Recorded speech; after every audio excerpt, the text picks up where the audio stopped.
Nous continuons avec l'enjeu du foncier en Isère. Emmanuel Boulanger, directeur d'études directeur d'études Habitat et Fabrique du cadre de vie, c'est ça, je ne l'ai pas écorché, de l'agence d'urbanisme de la région grenobloise, la URG, et Pierre Papet, géomètre expert et président de l'Union nationale des géomètres experts de l'Isère, nous ont rejoints. Emmanuel Boulanger, vous qui avez régulièrement le nez plongé dans les cadastres, les PLU, les documents d'urbanisme, on l'a évoqué, quel est l'état des lieux du foncier disponible en Isère? Très bien, merci de votre invitation. Donc déjà, la notion de disponibilité foncière, il faut dire que c'est une notion un peu élastique. Elle dépend de la configuration physique des territoires. Hein. Donc, quand on est dans une plaine agricole, bien sûr, on peut avoir le sentiment d'avoir plus de disponibilité foncière que quand on est au sein de la cuvette grenobloise où il y a des montagnes, où il y a des risques d'inondation, d'éboulement et qui a déjà une densité bâtie qui est très importante. Elle dépend aussi de la pression démographique finalement que connaît le territoire. Quand on a une forte pression démographique, les élus s'organisent généralement pour effectivement dégager du foncier. Ils vont demander à l'agence, par exemple, une étude de gisement foncier ou vont mettre en place des outils, des opérations d'aménagement par exemple, pour créer du foncier, j'allais dire. Le foncier, quelque part, ça se crée en fonction aussi des besoins, par exemple en ajustant la densité des bâtiments. Inversement, dans d'autres territoires où il n'y a pas de pression, finalement, on a mis des zones urbanisables, elles ne sont pas utilisées et au bout d'un moment, on nous demande de les déclasser. Et puis ça dépend aussi du projet d'aménagement et du projet politique dont se dotent les élus. Hein. Et donc, bien entendu, on va le voir tout à l'heure avec la loi climat et résilience, mais la loi cadre de plus en plus ces questions d'économie d'espace. Mais aussi, les élus continuent d'avoir une marge d'appréciation quand même sur la consommation d'espace dans leur projet de territoire. Et certains territoires ont réactualisé leur feuille de route politique récemment et ont mis quand même au cœur de leurs enjeux, comme la métropole, le Pays Voironnais ou Saint-Marcellin, par exemple, communauté, la sobriété foncière comme un enjeu politique. Alors où est-ce qu'on en est après sur les différents territoires isérois hein, de la disponibilité ou plutôt de la consommation foncière finalement? On a un outil en Isère qui est l'Observatoire foncier partenarial qui réunit presque toutes les intercommunalités de l'Isère, qui est piloté par le département et c'est un lieu d'observation de la consommation foncière et notamment du basculement des espaces agricoles naturels au profit de l'urbanisation. Alors, les constats qui sont établis en Isère là-dessus, c'est que finalement, depuis 2006, entre 2006 et 2017, il y a eu plutôt un ralentissement important de la consommation foncière en Isère. On est passé de 500 hectares par an à 200 hectares en 2017. Mais ces dernières années, ça réaugmente. Donc il y a un lien à la fois avec les documents d'urbanisme, certainement, qui ont jugulé un peu la consommation foncière, mais aussi avec l'attractivité et la dynamique économique. Et puis après, il y a des grosses différences de consommation selon les territoires. Donc, les territoires du Nord-Isère, effectivement, ont tendance à consommer davantage de foncier. Hein, parmi les 7 territoires qui ont le plus consommé en 2020, par exemple, proportionnellement à leur taille, il y en a 6 qui sont dans le Nord-Isère, hein, notamment la Capie, où viennent Condrieu ou les Bièvres. Alors là, pourquoi? On l'a évoqué tout à l'heure, on est dans un marché de report de la métropole lyonnaise, donc il y a une grosse dynamique, il y a une grosse attraction, il y a une dynamique économique, il y a de la logistique qui s'installe, donc ça fait forcément beaucoup d'hectares qui sont consommés. Il y a de la demande de maisons individuelles aussi. Et en Isère, l'habitat, c'est 70% de la consommation des espaces naturels et agricoles. Les territoires du Sud-Isère, ils ont une consommation finalement qui est plus modérée par rapport à de nombreux paramètres. Hein. Je l'ai dit, il y a les montagnes, les risques, donc forcément ça limite quand on est dans des territoires montagnards. Il y a une moindre attractivité aussi résidentielle, il y a un moindre solde migratoire, il y a une moindre dynamique finalement démographique. Et puis ça a été évoqué tout à l'heure, il y a une densité qui est forte, il y a des riverains qui effectivement ne sont pas d'accord toujours pour une grosse densification. Au-delà de ça, il y a des politiques aussi qui ont été mises en place de longue date quand même pour limiter la consommation d'espace.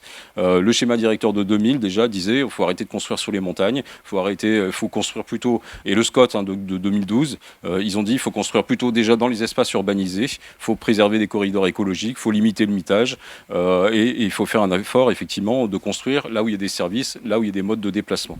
Donc tout ça, effectivement, ça se met en œuvre progressivement.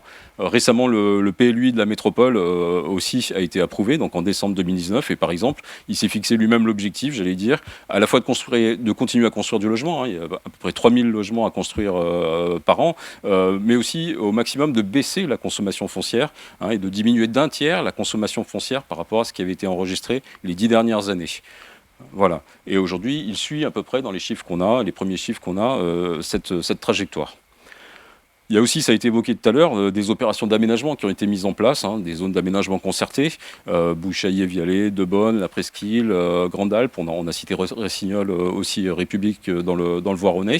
Et puis il y a des outils comme l'établissement public foncier du Dauphiné, par exemple, qui sont aussi des opérateurs du recyclage urbain.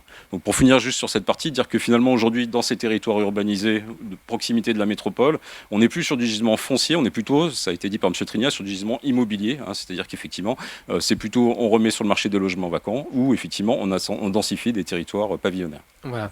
Et cette actualité qu'évoquait Gilles Trignat tout à l'heure, c'est à travers la loi climat et résilience qui fixe un objectif de zéro artificialisation nette à horizon 2050. Alors comment est-ce que cela va se traduire dans l'aménagement du territoire ?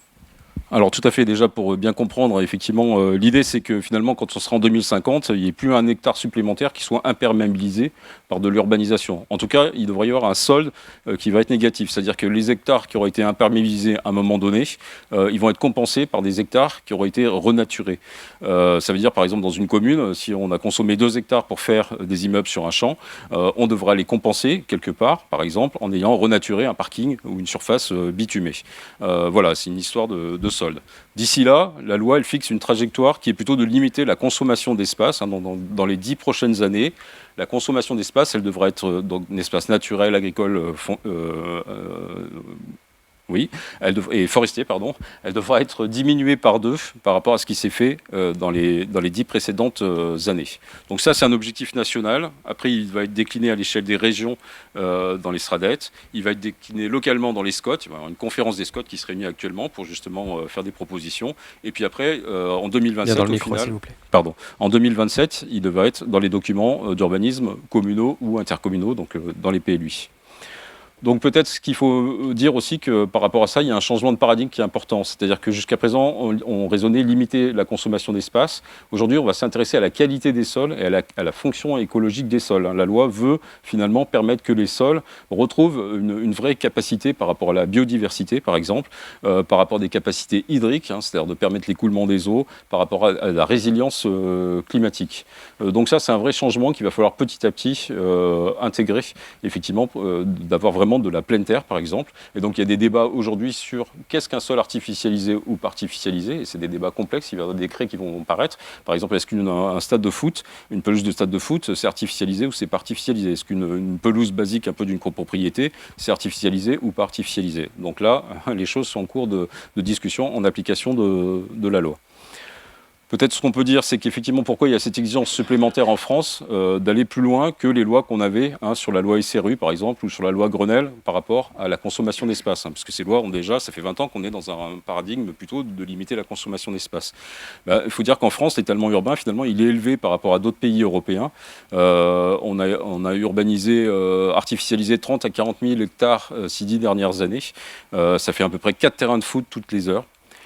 Le rythme de l'artificialisation des sols, il augmente au-delà du rythme de croissance de la population, 4 fois plus vite que la population. Voilà, donc ça génère des déplacements obligés, de la pollution, et donc bien sûr par rapport à notre enjeu de réchauffement climatique ou d'effondrement de la biodiversité, c'est une tendance que le législateur a souhaité inverser. Après, ce qu'on peut dire peut-être pour conclure, c'est que tout ça, ça fait appel dans les prochaines années à de l'intelligence collective, à de la mobilisation d'acteurs autour de choses qui sont déjà pratiquées. On a cité tout à l'heure le recyclage des friches, par exemple, les opérations d'aménagement, la densité, rénover les centres-bourgs, protéger les espaces naturels. Il y a déjà beaucoup de choses qui se font en la matière. Donc la question, c'est de les intensifier et de les mettre dans une trajectoire collective finalement qui est lisible et de faire que ça ne soit pas aussi au détriment finalement du développement, de l'accueil d'habitat, de loger les gens ou de développer l'emploi, bien entendu. Donc ça, je crois que c'est un enjeu collectif fort.